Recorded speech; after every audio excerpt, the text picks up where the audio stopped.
This is my reflective video for the first lesson I taught about weaning methods. So I'm going to give you a lesson on weaning methods. To start with, there are two main methods of weaning. We have natural weaning and artificial weaning. So then within artificial weaning, we've got abrupt weaning and gradual weaning. This clip shows that at the start of the lesson I was quite nervous. I came across unconfident about the topic and looked at the slides a lot to help me. Although some students were keen to listen, others were distracted. They may have been put off or felt uneasy about the lesson. The time of weaning depends on lots of different factors. It could be the foal's development, its health, and the establishment's preference. In this clip, whilst teaching, I am still looking at the slides and reading from them. This may indicate a lack of knowledge. I also didn't ask the students about weaning, which would help them to learn more effectively. And there are stereotypical behaviours that come along with abrupt weaning.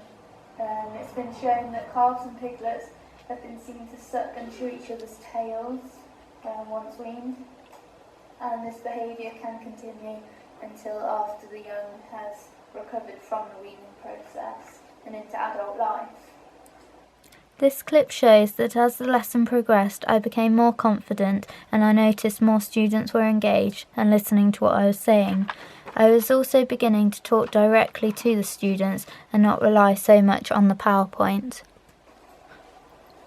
So, which method is best? Gradual weaning and abrupt weaning have been found to cause similar levels of stress, in fact, and there's no preferred method of weaning.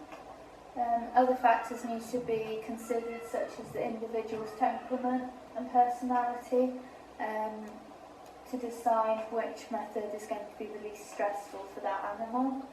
In this clip it shows that I did not explain why gradual and abrupt weaning cause similar levels of stress. Although the information was referenced, I did not expand on the study that looked into the weaning methods. I could have asked the students which method they thought would be best before actually telling them.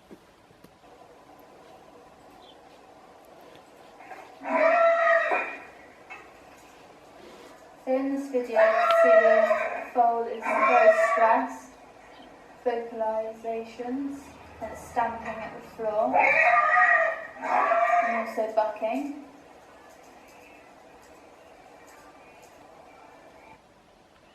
In this clip I straight away explained what behaviour the foal was displaying. I also showed them two further videos where I continued to tell them what was happening. To improve, I should ask the students what they can see and the effects the behaviour could have on the foal.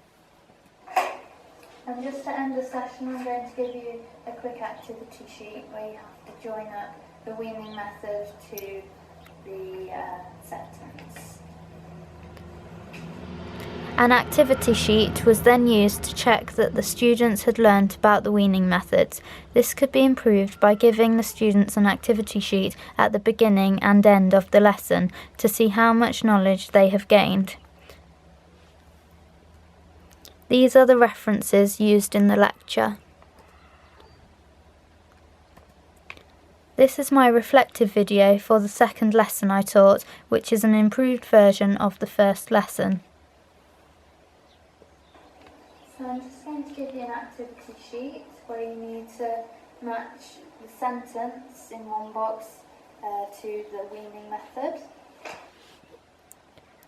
This clip shows that before the PowerPoint was presented, an activity sheet was given to engage the students and get them thinking.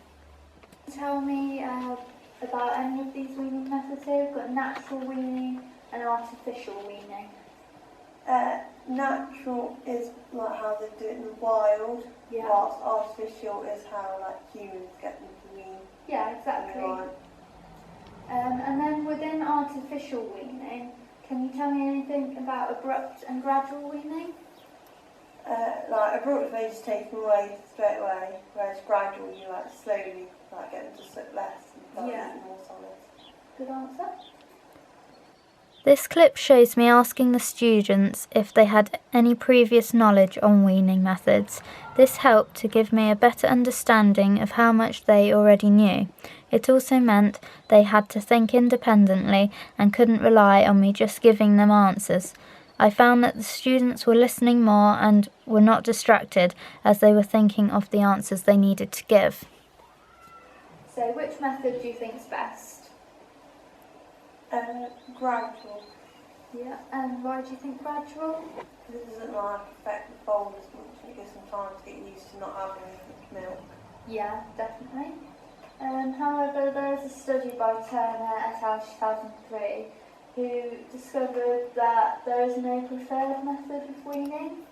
He looked into 12 mare and foal pairs split into abrupt and gradual weaning. The activity levels, cortisol levels and immune function was measured for up to 5 days after weaning, and all foals in both groups showed similar activity and cortisol responses, and immune function decreased the same amount in both methods. So actually, the science has shown that there's no preferred method, that gradual weaning is no better than abrupt, which is quite surprising. In this clip, I am much more confident in what I'm saying. I also briefly explain the Turner study so the students have a better understanding of why there is no preferred method of weaning.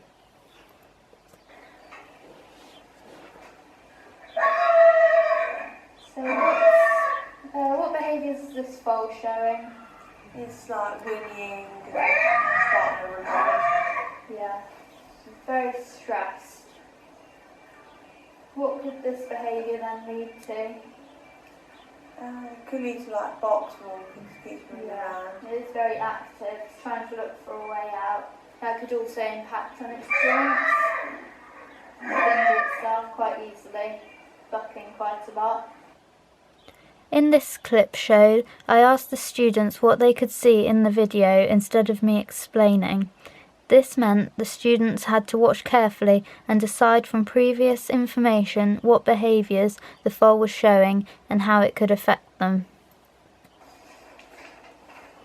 And I've also got a second sheet for you. It's the weaning methods quiz, and you just need to give a short answer. In this final clip, I asked the students to fill out a short answer quiz to allow them and me to see how much their knowledge had developed from the start of the lesson. These are the references used in the second lecture.